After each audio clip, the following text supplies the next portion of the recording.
Welcome to the More Than Fitness Podcast. And welcome, ladies and gentlemen, to episode number 114 on the More Than Fitness Podcast. We've got a solo episode for this week with your boy. I haven't done one in a while. I've had quite a few guests come on recently because of the launch of the Fat Loss Accelerator, which has been going wonderful. By the way, for everybody that is listening to this, that is actually in the 6-week course, thank you so much for joining. Hope you're enjoying it. I've gotten a lot of good feedback, and I'm really excited about running it again in the future. It's been fun for me, and it seems beneficial for others. So that's what we're here for. But other than that, what was I about to get into? I don't know. I'll just start rambling real quick. I am going to get into some what I'm going to do just as a quick preface for this episode is I'm going to go through a bunch of real quick. Okay, I can't talk. Clearly I haven't done this in a while. Excuse me. Okay, in a previous episode, I had an episode that I did a solo episode, said episode so many times, where I had like 8 unique ideas, I think, or something like that. There was like 8 unique ideas that will make your life better. I don't know the exact title that I gave, but basically it was a conglomerate of different ideas about different things and different aspects that I had been interested in recently, that I had been thinking about recently, and I got a lot of good feedback from that episode. So what I'm thinking about doing is just going. I have a whole notes tab in my notes app on my phone, and it just at the very top, it's titled ideas, and then it's just a big long list of bullet points of a bunch of different ideas that whenever I read an article, an Instagram post, a book, I hear something in a podcast, I go straight to this ideas note in my app, and I put a bullet point, and then I write down the idea, right? And so in that last episode that went over really well, a lot of those ideas came straight from this notes app, and I realized that I have a ton of these, and I think it might be fun if I just came on here and just went through some of these bullet points of these different random ideas. I think it can provide a lot of value for you guys, and it's fun for me to review these ideas and kind of talk through them again for my own benefit. So again, you guys win, I win, we all win. That's the point. That's the point of this podcast. This is what we do. I don't care about the exact title. I don't care about the numbers. I don't care about my niche. I don't give a fuck. All I want is people like you and I to do better at life and fitness. And that's it. That's really it. I want us both to win. I want to talk about stuff that I want to talk about. And since you're like me, you also like the stuff that I talk about. So without any more rambling, let's go ahead and jump into, let's go through, so I don't have any clearly zero structure to this freaking podcast. Okay, I think I found one. This one is by Mark Manson. So what he says is, emotions are value neutral. That is, I can be happy for great reasons, and I can be happy for terrible reasons. I can be anxious for great reasons, and I can be anxious for terrible reasons. The value of the emotion is the reason for the emotion, not in the emotion itself. And I remember writing this down, and I thought that it was so cool because it is true. It's just like, so thinking of anxiety, right? I think that a good example of this would be if you're about to do an interview, or maybe you're about to do public speaking or something like that, and you have anxiety. Well, I think to a certain extent, a little bit of anxiety is going to be positive, right? Because it's going to make you more alert. It's going to make you more precise. It's going to make you more articulate. Just in this podcast right now, right? Like it sometimes before doing these podcasts, I'll get a little bit of butterflies. I'll get a little bit of anxiety just because I want to make sure that it's good. Because if I wasn't on, right, then the podcast can be really shitty. It can be really passive. and I could just be saying a bunch of nothing, which probably kind of happens in general already. However, because I have that little bit of anxiety, it makes me perform better, right? But on the flip side, of course, you can have some anxiety, or you can maybe have too much anxiety, and then it can start actually interfering with my performance. So you can't just have a blanket statement of, oh, anxiety is bad, because we have these emotions for a reason, right? We wouldn't get anxiety if there wasn't some evolutionary advantage to it. And of course, the evolutionary advantage to it is to make sure that we, I think it's a few different folds. One of the folds is to make sure that you don't get eaten by a predator, right? To make sure you stay out of danger. You want to be on your guard. You want to make sure that nothing is going to kill you. But two, I think anxiety is also good for preparing for the future, right? Because one of the things you have anxiety about is the uncertainty of the future. But if you can take the steps today to make sure that you have more security in the future, well, then the anxiety is helpful, right? But again, there's a checks and balance here. You've got to make sure that it's not too much or too little. So yeah, I think that one's pretty cool. You can also be happy because you're a sociopath and you enjoy killing people. So is happiness necessarily a good emotion or not? I think, another one that I just remembered. I don't remember who said this. Was it Seth Godin? Doesn't matter. The point was that this person says, and of course, like, this is very difficult to do, but I like the framing of how they said it. So instead of saying, I am angry, whenever somebody pisses you off, they make you angry, et cetera, instead of saying I am angry and identifying with that emotion, you think in your head, don't say this out loud because you probably sound like a psychopath. Instead of saying I am angry, you say there is anger.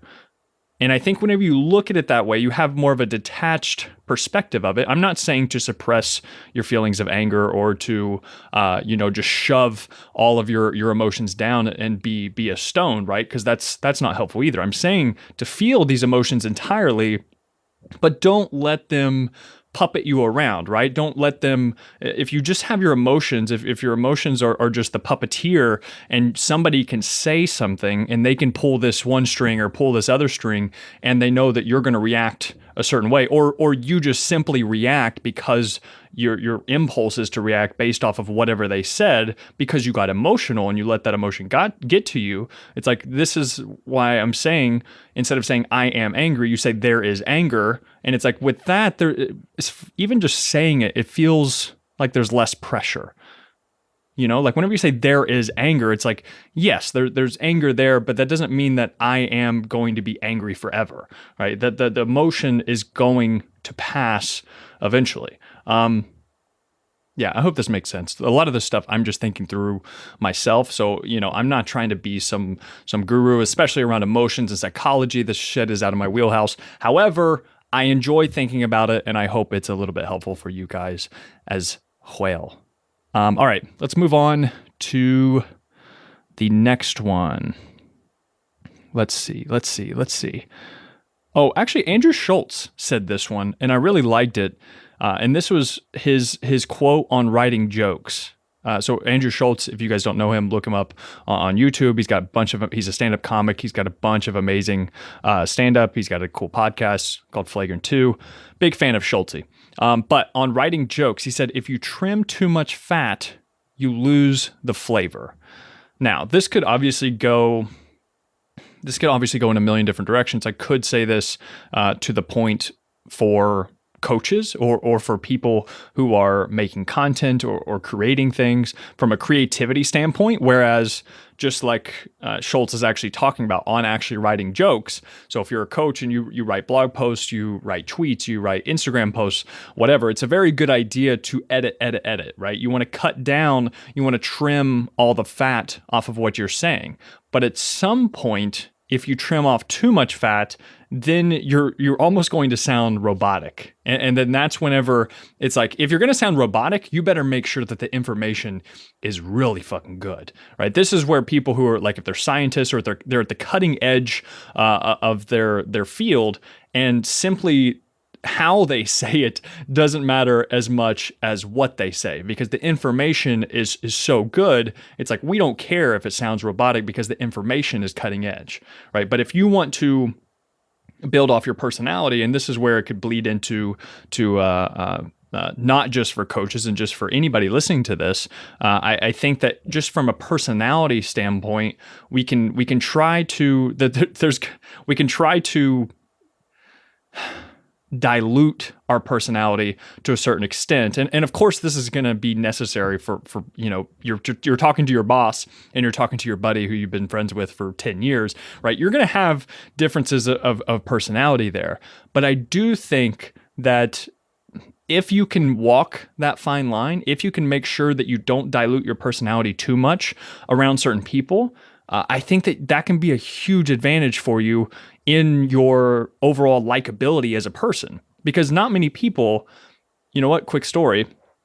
In my last episode, my last guest episode, I had a guest on named Danny Miranda, and Danny interviews business people. He had on Gary Vaynerchuk. He's also had on Jordan Syatt and Mike Vacanti on his podcast.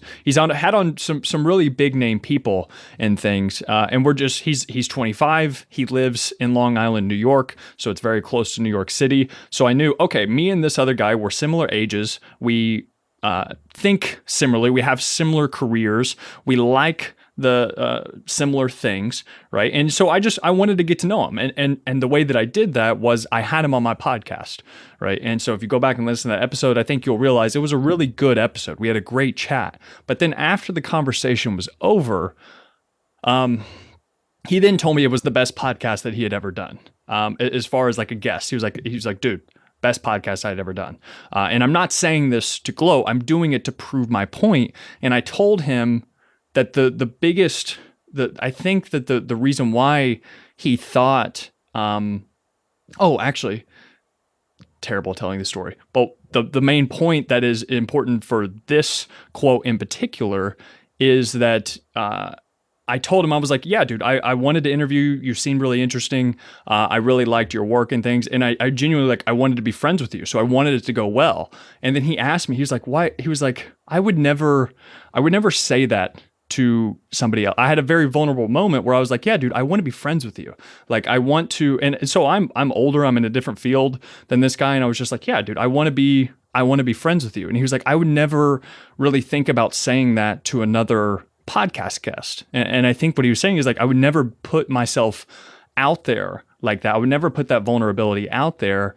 Because it's like, if you say that to certain people, like, yeah, I want to be your friend, that, of course, like you're kind of gambling there, but I could tell that our chemistry or whatever was right. And so I just told him, I was like, yeah, dude, I wanted to be friends with you. So like, I wanted to reach out. I wanted to have this podcast. I wanted to be a good guest on my podcast to provide value for you guys listening. But also I wanted to make the connection. I wanted to further this up. And funny enough, he was like, that's great. He was like, I want to be your friend too. And now we're going to I'm going to be on his podcast. Actually, we're going to do it in person. And I think that the point here is that if I wasn't myself, if I tried to trim down the fat and try to be the type of person that I thought Danny would want me to be and put up this persona and put up this, cool guy, like, oh, I'm too cool for school. Like, whatever. Thanks for coming on. It just like, it didn't impact me as much. Like, I don't care whether it works or not. It's like, that's bullshit. Like for most people can tell that that's bullshit. But the other thing is that people are so insensitive to that feeling in the first place, because that's what everyone does. Everybody puts up that wall. Everybody puts up that front of trying to be too cool or trying to impress you or say the right things or whatever. And it's like, no, dude, no, fuck all of that. And this is why I wore Hawaiian shirts on my podcast for the first, 80 episodes or something like that. And it's because I wanted those guests to come in there, see me looking like an idiot in my Hawaiian shirt. Most of the podcasts were actually in my closet. So I'm this young kid with a gold watch on, a gold chain. And I did all this on purpose, right? I did it on purpose because I was trying to be silly. But for the most part is like, so I had the gold watch, I had this gold chain on. It was my Papaw's chain, right? I had this stupid Hawaiian shirt, pineapple Hawaiian shirt that I always wore. The OGs know what I'm talking about. And then I would be in my closet talking to these guests, and they would come in and I could tell that whenever these guests would first come on the Zoom and they would see me, and if they had no idea who I was, I could tell their first reaction was, what the hell did I just get myself into? Like, who is this child in their closet in this Hawaiian shirt? And so eventually I ended up telling people in the actual invites that I sent them, like, hey, I wear a Hawaiian shirt, don't be alarmed, et cetera, et cetera. I just kind of put it out there. But the reason why I did that was to disarm the other person, right? It was to get that front out of the way with, because if I only have an hour to talk to somebody, it's like, I want to really talk with them. I want to have a real conversation. And it's like, if I just sit here and go through the same bullshit interview style that every other person does, it's like, it's not good. People aren't going to listen. Like, you guys aren't going to keep tuning in. And I think the way that I keep it fresh or whatever you want to call it, or unique or original, is by simply being myself and going all in on my own personality. Of course, like I've got to beef it up a little bit. I've got to prepare a little bit, because I want to make the podcast good and valuable. And I don't want to be completely selfish with everything I do. I want to make sure that you guys actually get something out of it. But it's like, the reason why I think guests can resonate is because I don't try to act like someone I'm not. Like, I think they feel like they can have a real conversation with me. And whenever I can get somebody to have a real conversation with me, it's like, that's when the magic happens. That's whenever you actually get into really good conversations with people and you get into deeper stuff. You get past the surface level stuff. And it's why I don't like to talk to all these fitness coaches about calories and macros and just bullshit you can read on their blog posts, because I want to get to know them. I want to know why they do certain things, because like I look up to these people and I want to know why they made certain decisions, or why they didn't make certain decisions, and whatever else, like just whatever comes to mind, whatever seems the most helpful in that moment, even if it's just from an entertainment purpose and we're just, dicking around and having a good time. It's like, that's still valuable. I still want to make it valuable to the audience, but I couldn't do that if I trimmed too much fat. And that, my friends, is how you circle back around and put a bow on the fucking top. Right? Okay. End rant. So yeah, Schultz, he's a good guy. Like that quote, if you trim too much fat, you lose the flavor. See, this is turning out better than I thought it would. And I hope you guys got a little bit of value from that and I wasn't just ranting. Well, I am ranting to no one, basically. So yeah, let's go ahead and go to the next thing. One sec, I got to get a sip of Monster. Maybe that's what the key is. It's Monster. Oh, I'm feeling good. I did a HIIT workout this morning for the first time in a long time. I gave some accelerator finishers to the people in the course, and I decided to try one out. And that shit was difficult. I haven't done HIIT, like high intensity interval training. I haven't done that shit in a long time. So I was struggling a little bit. All right, let's see. Drinking in the mic, so disrespectful. I'm sorry. And coughing. Okay, next one. Let's go to, let's see. Oh, I just realized the I am angry and instead say there is anger. It was actually Dan Harris on Tim Ferriss's podcast. I highly recommend you go listen to that. He said you have, just to carry on with that quote, he said you have to worry some, right? But after the 18th lashing against yourself, you have to ask yourself, is this useful? And so that's whenever he says, instead of I am angry, you say there is anger. And I really like that. He was like, of course you have to worry some, but after the 18th lashing against yourself, you have to ask, is this useful? I think it's very true. I think that too often we make ourselves suffer more than necessary. And I think that is something that I've been striving hard to eliminate, because of course, like, you're always going to have some type of suffering. And I think it's necessary. I think so. Dr. Jordan Peterson, the clinical psychologist, talked about you're always going to you're going to be able to choose two paths, but you're going to be able to choose your suffering, basically. And so you can either choose the very, very difficult path but fulfilling path, right? And that's going to be very hard, right? It's very hard to reach your goals and reach your dreams And you're going to suffer a lot by doing that, right? So there's going to be a lot of hardships. There's going to be lots of ups and downs, but the end result is going to be, reaching your goals, reaching your destination, whatever the hell you want to call it, right?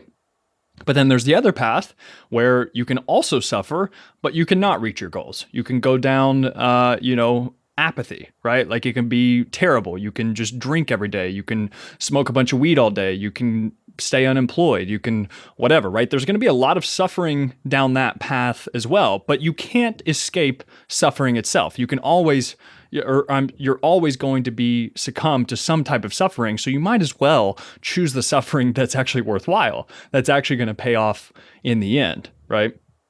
So there you go. That's a little tidbit there. This one's cool. So this says, we're going to take a little bit of a left turn. This one says overproductivity leads to complacency. And so he says, or I don't know who says this. I didn't even put a name here. So it could be a girl. It says hyper-productive mornings lead to complacent afternoons. And I think I really like this because this is something that I've found out that happens with my business. This happens with fitness. Mostly those two things, but it's just like whenever I have a really hyper productive morning and I feel really good about it, it's like then in the afternoon, I just dick around. And then if you take it even more of a macro scale, it's like my business does really good. Like I have a really big, so like with this launch and things, like things went really well. I'm relaxing a little bit, but it leads to complacency afterwards. And so what they're talking about here, so hyperproductive mornings lead to complacent afternoons. I'm just wondering how many of you all work your ass off in the mornings and then I guess it could go either way, but you work your ass off in the morning and then in the afternoon you kind of you slow down because of the hyper productivity that you actually did. And so net you're kind of just like pretty good the entire day. So I think what's cool to think about is like, what if you kept that productivity up the entire day, right? Or maybe you should, instead of going 100% and then 50%, maybe you should stay at like a 75% all day long. So I think that might be interesting. Although I do somewhat like I think that going at 100% can be helpful if you plan it, right? So if you plan on, okay, I'm going to work my ass off until 12 p.m. and then after 12 p.m., I'm going to rest. So it's like, that's exactly on a more macro scale. That's what happened with this launch is like, I was like, okay, I'm going to work my ass off on this Fat Loss Accelerator launch. And then if it does well, and it did pretty well, I was like, okay, then I'm going to rest for basically 2 weeks. And that's where I'm at currently. I'm back home and I've tried to minimally work and just do a few things that I really enjoy doing. This podcast being one of them. And I'm enjoying that. So my plan was, okay, I'm going to sprint and then rest, right? And then so it's sprint, then rest. And I think that can work as well too. But I think if we relate this to fitness, this can happen whenever somebody, it's the whole, oh, I deserve this burger and fries. It's like whenever people eat Monday through Thursday, things are perfect with their diet. They're on point, and then Friday comes along and they're like, okay, I was hyper productive Monday through Thursday. So then it's going to lead to some complacency on Friday and I'm going to eat my way through the entire weekend. And so I think that the key is definitely to figure out that balance, because I'm definitely not saying that if you work your ass off Monday through Thursday that you shouldn't have some type of reward on Friday, but I think that you have to be a little bit more strategic about it. So actually, the Fat Loss Accelerators is a good...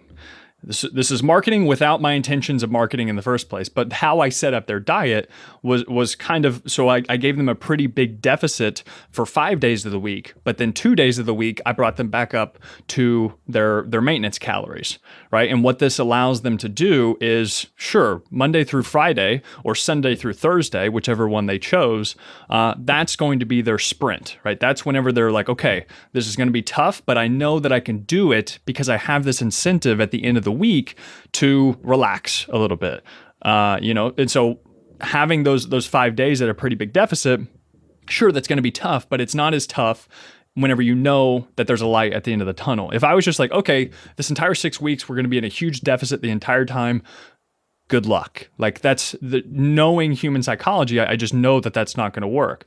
And on top of that, there's also a study that showed that having these little maintenance breaks a couple times per week can actually increase your metabolic rate and also help you retain some muscle mass. So this is why dieting during the week can be great. And then maybe having 1 or 2 refeeds during a week can help.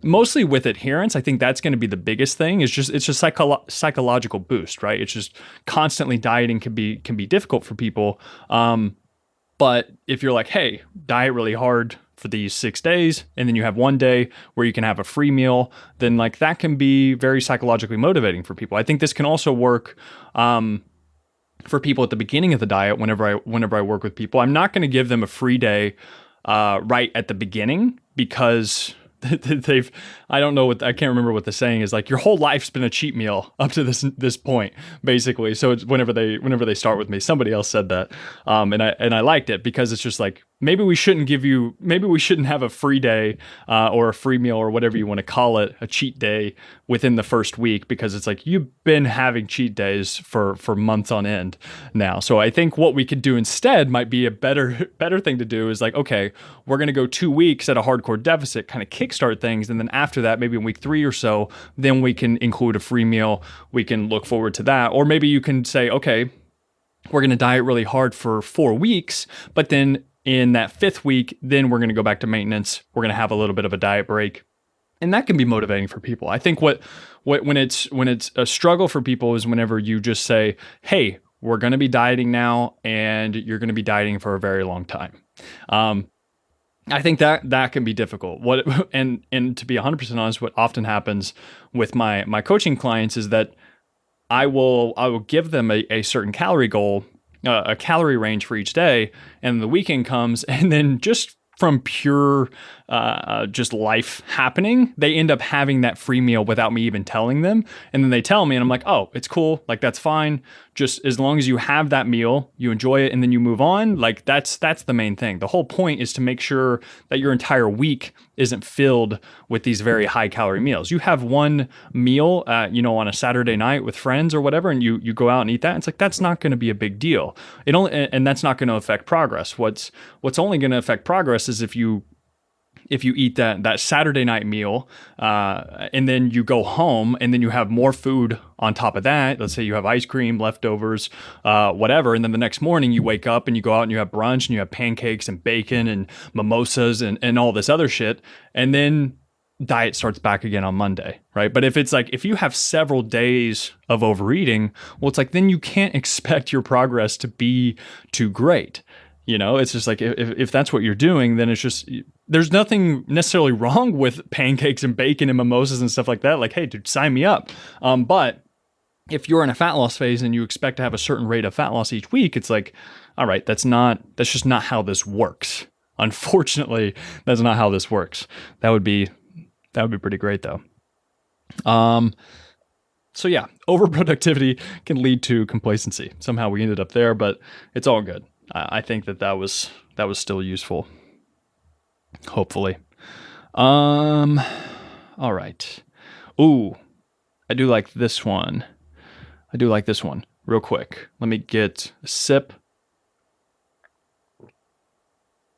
Got a sip of Monster there. Okay, this one, I mentioned it before. I think I actually mentioned it on the Danny Miranda podcast. But this is a quote from some, I read this on radreads.co. I think that's what the website's called. But he was talking about a story about an elderly lady who seemed to be happy all the time. Just every time he saw her, she was always in a good mood. She was always happy, and just, it never seemed like anything was really bothering her. And so I think he, whatever, this was just a random story, asked her what her definition of success was. And she said that true wealth and true success is making sure that the health of me and my family is okay. Everybody's okay. And then lastly, never feeling rushed. Now, I really like that. So true wealth equals the health of me and my family and never feeling rushed. Now, of course, the practicality of that isn't the highest, but I like the mentality of it, right? Because while that's not always practical to never be rushed, but I think that the sentiment and the goal, the truth behind it, is still very real, and I think that this speaks to. I think this speaks to a few different things. I think it speaks to being present, being in the moment, enjoying whatever the hell it is that you're doing right now, and not feeling like you need to be doing something else. And this is just my interpretation of it, right? And you guys know that I'm big on like the comparison trap and things. And the reason why I talk about the comparison trap so often is because I fall victim to it. So I always like talking through it, talking to other people. But I think we can feel rushed, especially people that tend to listen to this podcast. They're probably going to be around my age. So I'm 27. There's going to be people that listen to this that are whatever, 21 to like 45 and up. But it's like, especially around this age, I think most people are going to fall around my age. There's a lot of shit going on where you can feel rushed. I was talking to my parents about this because the number one question that people always ask me whenever I come back home to Kentucky after living in New York is, so are you going to stay up there, or how long you plan on, you're going to live there? You can stay there long term. What about kids? It's expensive. Of course, I understand. People just say this shit to me all the time. And I always tell them, I don't know. I really don't know. Because there's so many different unknowns, and it's like, I'm not going to sit here and go. I talked to my parents about them, however, but with other people, they're just like, are you going to stay there? I was like, I don't know. It's such a big decision at this point in my life where it's just like, I'm getting the career thing figured out. But then after that, the next traditional step, right, is having kids, is having a family, settling down in a certain place. And it's like, my girlfriend's still going through law school. She's still figuring out her own career path. It's like we're just trying to take things one step at a time. And for me to say, yeah, I'm going to be in New York City forever, it's like it's not true. And so what I'm getting at, to make sure that this isn't just a diary about me, this feeling behind never feeling rushed, I think particularly at my age when there's so much different shit going on, you've got to figure out your career path. You've got to figure out your friend group. You've got to figure out where you're going to live. You've got to figure out how, should you invest in Dogecoin, right? There's so many different things. Figuring out your health and fitness, like getting that figured out, your friends, because your friends are moving away or they're all staying in the same place and then you move away, right? It's just, there's so many different things going on at this time that it can feel overwhelming. It can feel that and it's typically just ourselves, is making you feel rushed, that you need to figure all these things out by X, Y, and Z, because you see, Dickhead Senior and Dickhead Junior on TikTok or whatever, and they're like 17 and they have millions of dollars, and you're like, what the hell are you doing with your life? Dickhead Senior, Dickhead Junior. I don't know where that came from. But the point remains is that with social media and with technology, it's like we always have that comparison trap at our fingertips, and we're scrolling through it voluntarily all day long. And this doesn't even just go for people just my age. I'm sure older people think about this as well in your 30s and things, because then you have kids and you can have the midlife crisis or whatever. I think that it never stops, of course, but we can always have this judge or this ideal that we set upon ourselves, right? We have this, whatever you want to call it, right? You can call it God, you can call it an ideal, and I'm not trying to get super deep on you guys, but we all have this judge and ideal above us that is like judging each and every move that we make. And this is just what we would call like our ideal self, or whatever, but we feel like it's judging us in the moves that we make or don't make and whatever position we're in. And then it gets amplified by going on social media and seeing these other people, maybe who are in the same field, or maybe they went to the same high school as you, they're in the same town and they're doing really well. And whenever you go to, if you go out to the bar, you go out, and this could be anything. I'm not just trying to get into the comparison trap, but it's always just, it's just one big dick measuring contest. I feel like with so many things, with fucking your Instagram followers, or your edits on your pictures, the angles, the career that you have, how much money you make, the latest shoes that you have, the stocks you're investing in, the girlfriend that you have, where you live, et cetera, et cetera, all these different things. It's like, not only it's just the perfect storm of just bullshit of you not knowing any of these things, while also simultaneously being judged for all of these things you do or don't have. And now look, this could be me in my own head, and just thinking through these things, and maybe this is all coming out. And I really don't. I think the reason why I talk about this so much is because it really does help me realize, hey, this is all just in your head, right? Like, it's literally just all your own thinking. And while many of you may be shaking your head and maybe agreeing with me in this moment, I still think that for the most part, that just shows that we're all so much inside our own heads, and we think everybody else is paying attention to us. And what we don't realize is that we're all just trying to figure our own shit out. And I think this is exactly what happens in the gym as well. Whenever some people tell me, they're like, I'm intimidated to go in the gym and things. I was like, look, here's the deal. Everybody thinks that everyone else is staring at them.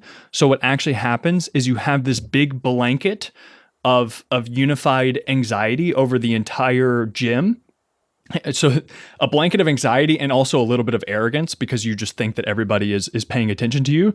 But because of that, everybody thinks everyone is paying attention to them. So then nobody is actually paying attention to anybody, because everyone is so self-conscious in that moment that everyone else is judging them, right? And I think that this is exactly what happens whenever it comes to our careers or social media or whatever. It's just like, people don't give a shit about you. You guys, like, I think about with this podcast, and some of you guys do reach out whenever I don't have regular episodes and things, and I really appreciate that. I really appreciate you, because it does show me that you care. But the thing is like, if I didn't make another podcast episode after this podcast for a year, I would have some people who are upset. Some of you guys would be upset and worry about it. But literally, I don't know, next month maybe, and that might even be too long. It's like, you're gonna forget about it, right? You're gonna not care anymore. But in my head, I'm like, oh my God, I really need to get out this episode. I really need to make sure I do this, or I need to make sure I do this. It's just like, we put all of this pressure on ourselves, and it's literally just our own imagination. It's like who was it? Seneca, Marcus Aurelius? I don't know. One of the Stoic philosophers. It's like, we tend to suffer more in imagination than in reality. I'm butchering it, but that's exactly the point. We tend to suffer more in our own imagination than in reality. We make shit up in our head, and then we play it out in our heads, and we suffer in our heads, but in reality, nobody gives a shit about us. But it's like, whenever I say nobody gives a shit about us, it's like, obviously I'm being a little tongue-in-cheek or whatever, but I think that can also be liberating, because whenever you realize nobody actually cares, then it's stupid to not do what you really want to do. Or here's the thing, maybe they're judging you in that moment, but if you think that they're thinking about you the next morning, or maybe 2 nights later, it's like, it's arrogance, it's narcissism, it's naivete, it's ignorance. It's just, you think that they're thinking about you, but they're really not. And so what I'm getting at here is just like, I don't think that we should feel rushed, because everything that we feel rushed by is in our own heads. And I think it's our own ideals, and it's our own judgment. And I think it is good to have ideals and judgment and value and push yourself in things. But I also think, again, referring back to the suffering point, you shouldn't suffer just for the sake of suffering, right? There's no trophies for more suffering, right? So I think that if you suffer more than necessary, then then maybe you just enjoy it. That may be something to consider. It's like, maybe you enjoy drama and problems in your life, and you enjoy solving those problems. That can be a very real thing. People are constantly making up on their problems in their head so that they can continuously solve them, because maybe it's somewhat of a distraction from what's really going on in their life. Maybe they have a really shitty relationship with their significant other. And so these problems at work constantly distract them from actually dealing with the problems with their significant other. Or maybe you have a bad relationship with your parents. and distracts you from that. Or maybe you have a bad relationship with food. I don't know. There's so many different things. And yeah, that's my point. What are we at? 39 minutes? Let's see. If there's nothing else here that pops up real quick. Yeah. This one's also by Mark Manson. I'm going to end it with this one. And this kind of refers back to what I was talking about in the beginning about kind of like being yourself and not trimming too much fat and things like that. But Mark Manson says, this was in one of his newsletters. He said, the problem is sincerity is not cool. He said, sincerity does not entertain. Sincerity is lame. It's also incredibly easy to criticize or show to be hypocritical. Wait, did I say that right? Whatever. The whole point is, I'm pretty sure Mark Manson was talking about how today's day and age, it's always cool to hate on people or to hate on stuff or to not care or to not, again, this is the front. Yes. Brought it around to the very beginning with my point. The point of putting up the front, trying to impress people. It's like, I think the reason why Danny Miranda liked coming on my podcast and liked talking with me is because I genuinely think, and I swear I'm not trying to boost myself up or anything. It's like, it's because I was sincerely curious about him and his life. And I sincerely wanted to have a good conversation with him. But the thing is, in today's day and age, in the meme culture and the call out culture and just the bullshit negativity and things, it's just like sincerity is not cool. Right? I mean, of course, this is generalization. Of course, there's obvious exceptions. But for the most part, it's like the cool thing to do is to act like you're unfazed by whatever. You don't care about certain things, right? It's like, I think so he says sincerity is lame, right? Like, I think that is true. I think being that kind person, being vulnerable with people in person, especially whenever you're not expected to be vulnerable, I think that's the coolest part. It's like, that's the shit that I love. That's what whenever I have a conversation with somebody, to ask them a question that is beyond surface level or below, I guess. But that it isn't surface level. So it's something that's actually cool to talk about. And it shows that, hey, you actually thought about this question beforehand, as opposed to just like, how's your dog? How's work? How's whatever, right? It's like, but genuinely going that extra why. It's like, okay, works this, and it's like, okay, so how do you really feel, right? It's like whatever question you can get to, how do you really feel? Like however you can streamline that process, that's what you should be doing.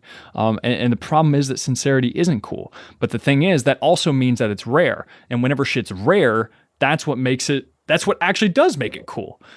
Fucking paradox out here. But I think that's very real. And I think whenever you meet somebody like that, it can be refreshing. And I think that's one of the best compliments I get sometimes with my content. And I swear I'm not trying to just give myself a blowjob. It makes the point. But whenever people tell me that my content is refreshing, it's like, that's a really good compliment. So if you've ever said that to me, thank you so much, because that's what I'm going for. I'm not even just unique and original. It's like, I want it to be refreshing, and I know it's refreshing because I want to do what other people aren't doing. And I think I can only do that by authentically being myself. And I think that's what you should fucking do too, or at least consider it. I'm not trying to give you life advice or be your self-help guru or whatever, but that's my TED Talk for this episode 114. All right, guys, if you liked this, please go, rate, review, subscribe. I think there's links in the description. You can click to leave a review and rate it. That really does help the podcast. It helps get the podcast bigger. It helps me get on cooler guests for you guys. And again, I win, you guys win, we all fucking win. That's how we do shit on the More Than Fitness podcast. And that is going to be the sign off. Thank you guys so much, as always, for listening. And I'm not videoing, so not for watching. Thank you guys for listening, and talk to you soon. And that is that, my friends. Thank you so much for listening to another episode of the More Than Fitness podcast. And please, if you could help me out a little bit here and leave a rate and review in iTunes, and also take a screenshot and post it up on your IG story. Tag me at MattMcLeod6. I'd love to share it. I'd love to connect with you. I'd love to hear your feedback about the podcast, and also so that we can share the word with other people. I would love to build up this community, build up this tribe of people that we have like you and I, and get the word out there. Also, if you want more free content, you can check the links in the description. I have my free 4-week workout plan, The Ultimate Physique Development. And also, if you want to work with me online, one-on-one for personal coaching, you can check the link in the description as well. And anything else you need, please send me an email, send me a DM. I would love to hear from you. Again, thank you so much for listening.